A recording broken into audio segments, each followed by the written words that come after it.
Hey guys, it's Brooke, and today I'm doing a very exciting video. I am doing my first collaboration here on YouTube, which I'm so excited about, and it makes it even more exciting because I'm doing it with one of my favorite YouTubers. Her name is Murraykin, also known as Murray here on YouTube. That's her channel name. And yeah, she is the absolute sweetest, and I've watched her channel for over a year, since before I even started mine, and we both kind of share a love for Nirvana. Nirvana is my second favorite band of all time. They're the first like legit rock band I really got into, you know, during the whole Tumblr grunge phase, but I still love them. They still have a huge place in my heart. I love Nirvana. I love Kurt Cobain. So today we are going to be doing our top 10 favorite Nirvana songs, but this is only half of the video because the other half of the video is on Murray's channel. So I'm putting the link in the description, so you'll have to go over there and see my other top 5 favorite songs, because this is only 5 and 5 of hers. Also, she also happens to be a crazy cat lady as well as me, so it just works. So here she is. She is going to introduce herself and do the first song.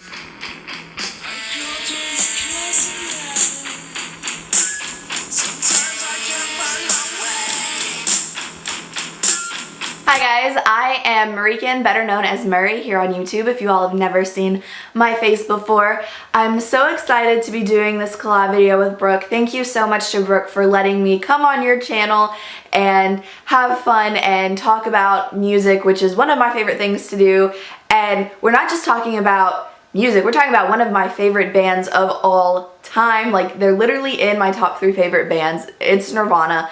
I am obsessed with Nirvana, and when she approached me with doing a collab, I actually kind of asked her, you know, if she could message me, because I was going to message her about a collab, and she beat me to the punchline about asking about a collab.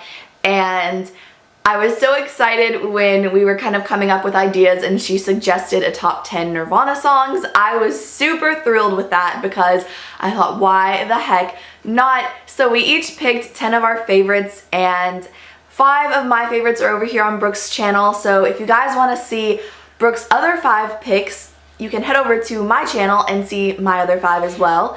So I hope you guys enjoy this video with me and Brooke, because I know we're both super excited about it. So yeah, so I'm gonna go ahead with my first pick, and my first pick is actually the song Papercuts. This song has just some really, I don't know, it's kind of quirky, I think, to like this song. Maybe I'm just weird, I don't know, but I love the like kind of screech that goes on throughout the song, you know, like when you get a microphone too close to another or something, like that kind of like, I love that like screech. If you've never heard the song, that's the best way I can describe it, but if you've heard the song, you know exactly what kind of screech I'm talking about. And I also really like the lyrics. It's kind of dark, I think, in my opinion. I think the lyrics are kind of dark because he's talking about a girl that's, you know, like starving him, and, you know, like he's being held captive almost. So I think that's kind of different. Maybe I'm weird. I feel like I'm kind of weird when I say some of these things. I'm like, oh, I'm not weird, and then I say things like that, and I'm like, okay, yeah, I'm weird.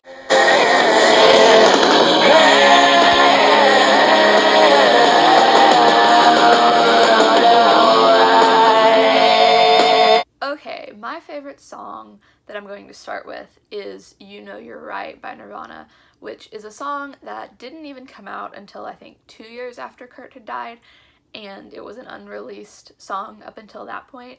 And I think this song was meant to be material that they were going to use if they did a 4th album.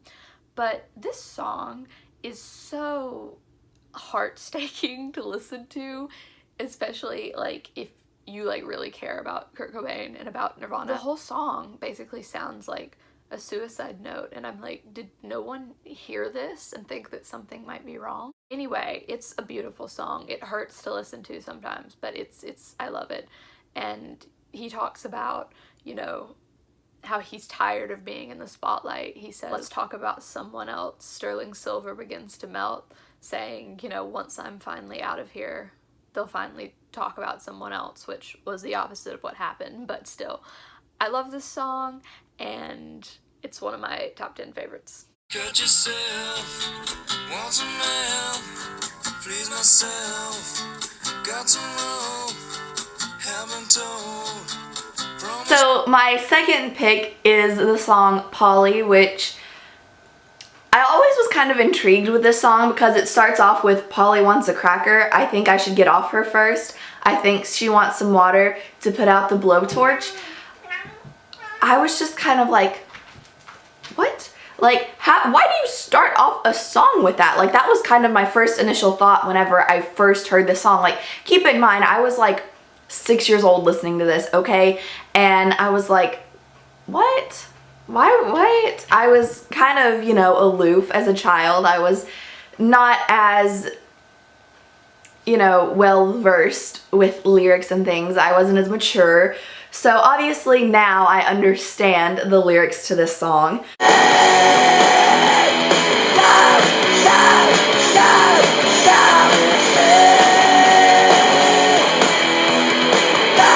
Okay, my next favorite is Dive, and this is a lesser known song off of Incesticide, and yeah, this one is just one that the guitars are amazing. It's so fun to listen to, and it's always been my favorite off of Incesticide, and I just love jamming and rocking out to this song. The sun is gone, I have a light, the day is done, I'm having fun, I think I'm done.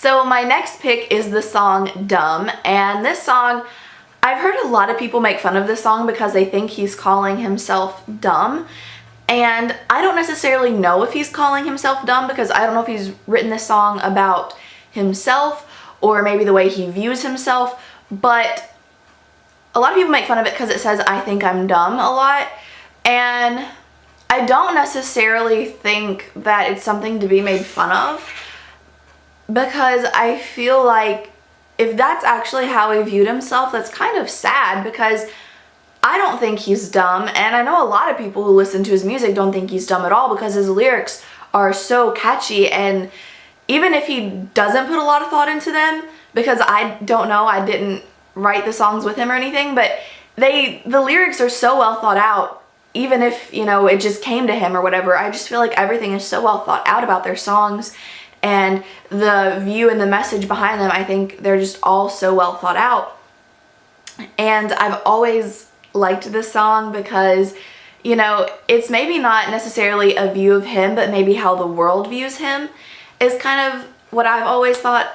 But whenever people started downing this song and I heard people down this song, I was like, well, maybe he did think of it as himself. But I always thought it was maybe the way the world was viewing him, because I know how the grunge music scene gets kind of looked down on now, especially in my small town in Kentucky. I know that if you don't listen to certain music, people kind of look down on you like, oh, you're going to hell because you listen to that. But I mean, then there's people like me that don't think that at all. But I don't know, I'm rambling at this point.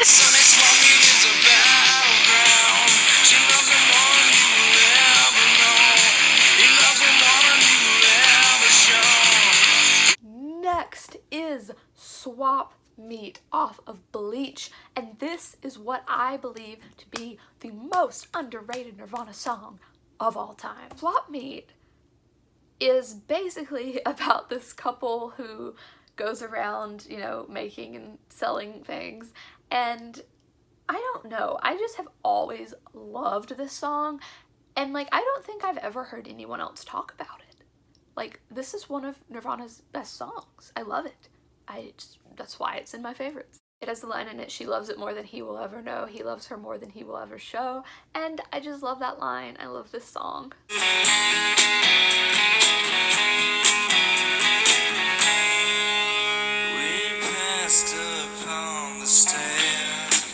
So my next pick is one that they did in their MTV Unplugged session, and that's actually The Man Who Sold the World.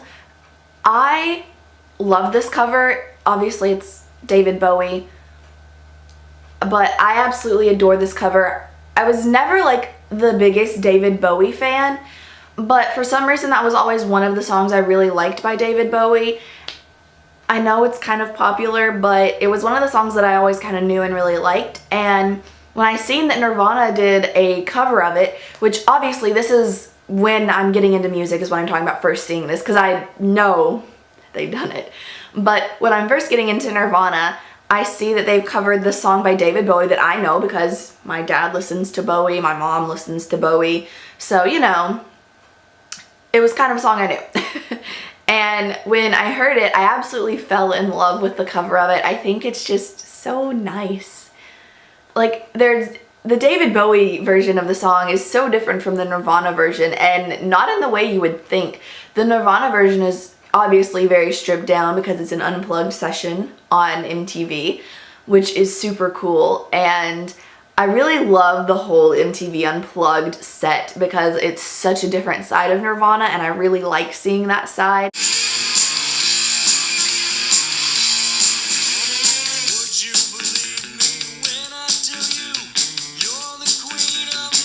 Next up for me is Love Buzz, and this is another one off Bleach. I feel like I'm picking like really deep cuts off for this video, but those are some of my favorites.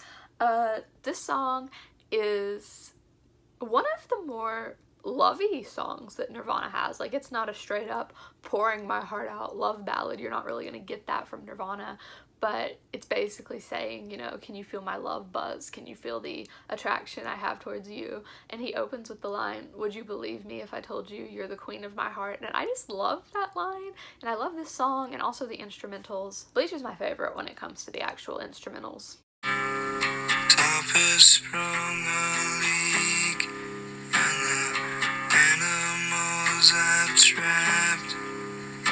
And now we're getting to my last pick, which is Something in the Way. This is the closing song to the album Nevermind, and I think it just closes the album off very well.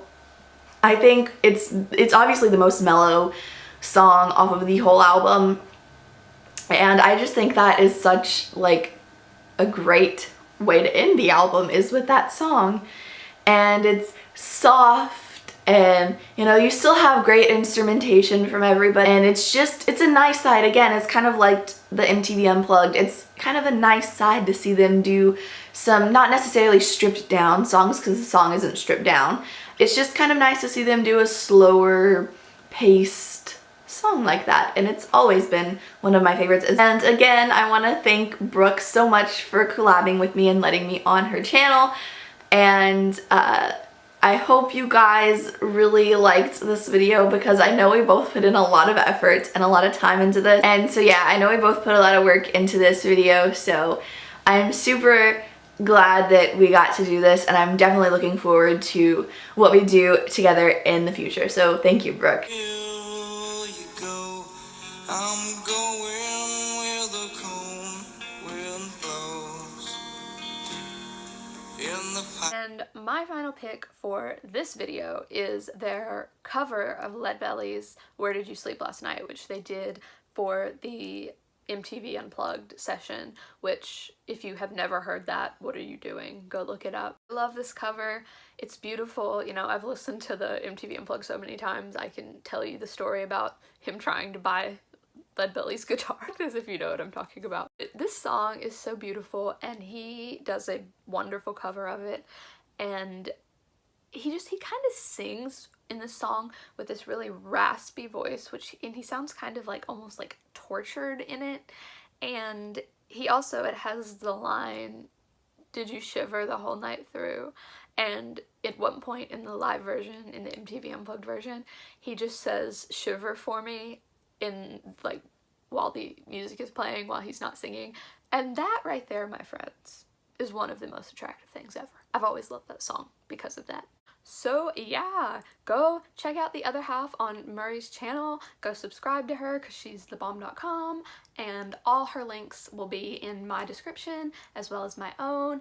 And yeah, I hope you have an awesome day. Comment and tell me what your favorite Nirvana songs are, or favorite songs in general. Once again, thank you so much to Murray for being on here.